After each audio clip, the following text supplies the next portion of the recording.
সর্বপ্রথম বিনয়ের সাথে বিনম্র শ্রদ্ধা জানাই সেই সমস্ত শহীদদের প্রতি যাদের আত্মত্যাগের বিনিময়ে আমরা ৩৬ জুলাই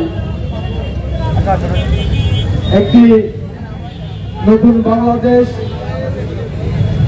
একটি নতুন স্বাধীনতা আমরা পেয়েছি।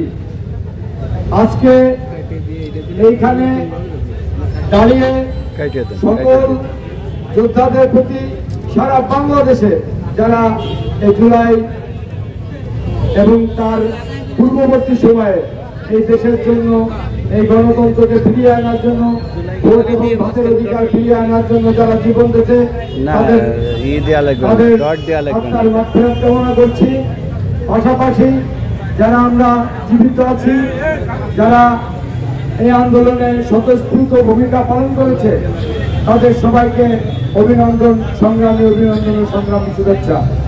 বন্ধুরা, আপনারা জানেন জুলাই শুধু গ্যালারিতে সাজিয়ে রাখার জন্য নয়, জুলাইয়ের এই ছবি শুধু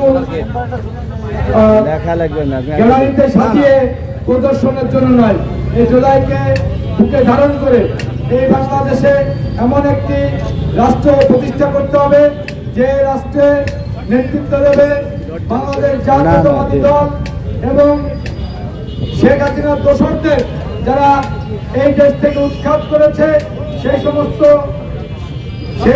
সমমনা দল যারা বাংলাদেশ জাতীয়তাবাদে বিশ্বাসী, সেই সমস্ত দল এই বাংলাদেশের প্রতিনিধিত্ব করবে এবং বাংলাদেশে ভোটের অধিকার ফিরিয়ে এনে একটি গণতান্ত্রিক রাষ্ট্রে রূপান্তরিত করবে। এই আশা, এই প্রত্যাশা আমাদের সকলের।